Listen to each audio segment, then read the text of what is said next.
Bismillahirrahmanirrahim. Assalamualaikum warahmatullahi ta'ala wabarakatuh. Innal hamdalillah nahmaduhu wa nasta'inuhu wa nastaghfiruh wa a'udzu billahi min syururi anfusina wa min sayyiati a'malina. May yahdihillahu fala mudhillalah wa may yudlil fala hadiyalah. Allahumma salli wa sallim ala sayyidina Muhammadin wa ala alihi wa sahbihi wa tabi'in lahum bi ihsan ila yaumiddin. Amma ba'du, pemirsa atau sahabat Manbo Official yang kami muliakan. Pertama, pantas dan patut kita bersyukur kepada Allah Subhanahu wa taala. Pada saat ini banyak anugerah Allah yang kita dapatkan. Di antaranya adalah nikmat iman, nikmat sehat, sehingga kita dapat beraktivitas sesuai dengan tugas pokok masing-masing. Mudah-mudahan aktivitas kita hari ini senantiasa diberikan hidayah oleh Allah Subhanahu wa taala dan dapat ridha dari Allah Subhanahu wa taala. Kedua kalinya salawat ma'asalam kita haturkan keharibaan Gusti Kanjeng Nabi Muhammad sallallahu alaihi wasallam yang telah membimbing, membawa kita dari alam kegelapan menuju alam cahaya, yakni ad-dinul Islam. Pemirsa, sahabat Manbo Official yang saya muliakan, dalam kesempatan kali ini kami akan berbagi tentang sedikit ilmu yang dikemas dalam topik bagaimana caranya menjadi kaya dengan zakat. Setiap orang pasti dan ingin dalam hidupnya menjadi kaya raya dan bahkan matinya itu masuk surga. Imam Al-Ghazali membagi kehidupan umat manusia menjadi 4. Yang salah satunya ini yang menjadi impian seorang Muslim yang hidup di dunia, yaitu sa'idun fid dunya wa sa'idun fil akhirah. Dalam kesempatan kali ini banyak kunci-kunci atau banyak cara-cara sukses yang ditawarkan oleh agama. Bagaimana caranya agar kita menjadi kaya raya? Salah satunya Allah Subhanahu wa ta'ala memberikan jalan atau peluang bahwa kaya itu bisa kita raih, bahwa kaya itu bisa diusahakan. Allah dawuh di dalam Al-Quran surah Ar-Ra'd ayat 11, sesungguhnya Allah sekali-kali tidak akan merubah nasib satu kaum hingga kaum itu mau merubah nasibnya sendiri. Artinya, kaya yang kita inginkan itu bisa diraih oleh kita sendiri. Allah sangat menghargai usaha-usaha yang dilakukan kita agar kita menjadi orang yang kaya.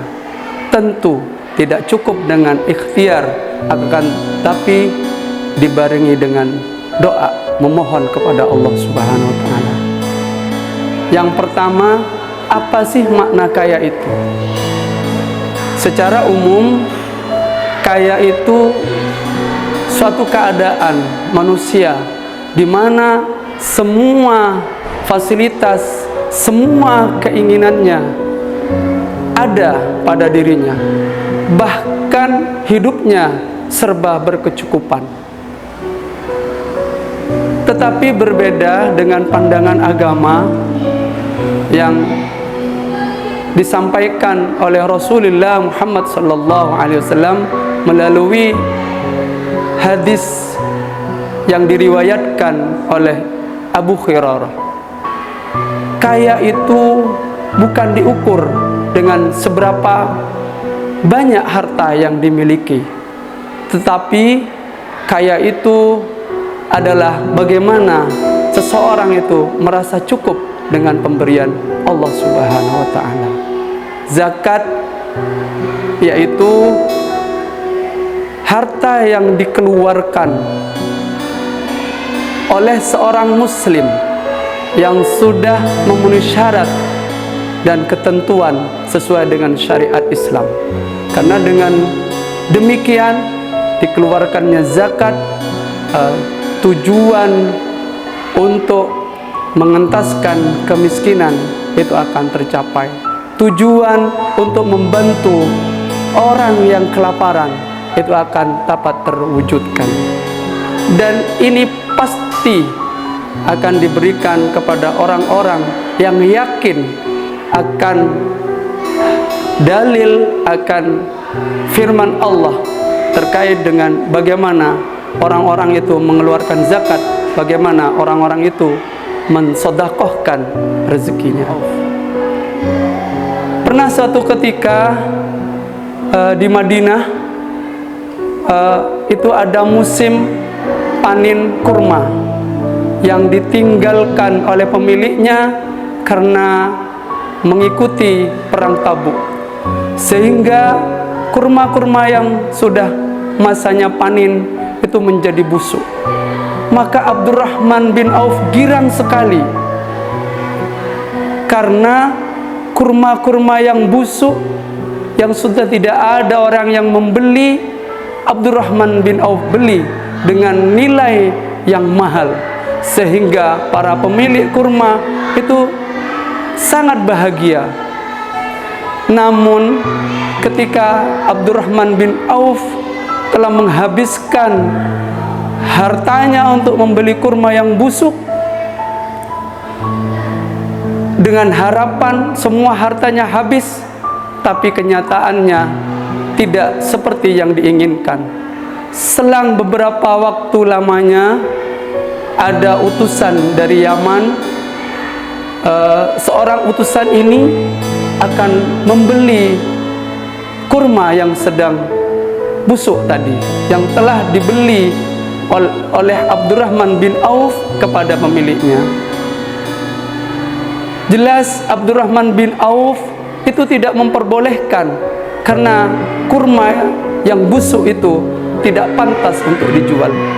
Akan tetapi utusan dari Yaman ini menyampaikan bahwa di Yaman itu terjadi wabah penyakit yang hanya bisa disembuhkan dengan mengkonsumsi kurma yang sudah busuk. Abdurrahman bin Auf tidak bisa menolak kali ini, karena itu dibutuhkan oleh penduduk Yaman. Akhirnya Abdurrahman bin Auf menjual kurmanya. Maka utusan dari Yaman membeli kurma dengan nilai 10 kali lipat dari yang dibeli oleh Abdurrahman bin Auf kepada pemilik kurma. Gagallah keinginan Abdurrahman bin Auf untuk menjadi orang yang miskin. Maka dari itu, dari beberapa untayan uraian di atas dapat kita petik pelajaran pertama, bahwa orang yang kaya itu adalah orang di mana dia mengeluarkan hartanya di jalan Allah dengan tanpa perhitungan, maka Allah jelas akan menggantinya dengan berbagai lipat ganda rezeki harta yang telah dikeluarkan. Yang kedua, Allah sangat menghargai usaha-usaha yang dilakukan oleh manusia agar dapat merubah dirinya. Jika manusia itu ingin kaya, maka manusia itu merubah dirinya, berusaha bekerja. Pada akhirnya keinginan, cita-citanya itu akan terwujud. Kemudian yang terakhir, dengan zakat yang kita keluarkan, maka akan muncul kehidupan, akan tumbuh kehidupan yang saling menguntungkan, karena di situ terjadi silaturahim. Sebelum kami akhiri untayan kajian keilmuan ini, maka saya berpesan kepada sahabat Official Man Bondowoso, jika panjenengan semua berlebih hartanya, jika panjenengan semua menjadi seorang yang sangat kaya, contohlah Abdurrahman bin Auf, karena kekayaan yang panjenengan keluarkan, yang ditasarrufkan kepada urusan agama, yakin akan dilipat gandakan oleh Allah Subhanahu wa Ta'ala. Mungkin ini yang bisa saya sampaikan. Kurang dan lebihnya mohon maaf. Jika ada kebaikan, semata-mata itu adalah pertolongan Allah Subhanahu wa Ta'ala. Jika ada salah tutur dan ucapan, maka semata-mata itu kesalahan pribadi saya. Wal afu minkum, ihdinas siratal mustaqim. Wassalamualaikum warahmatullahi taala wabarakatuh.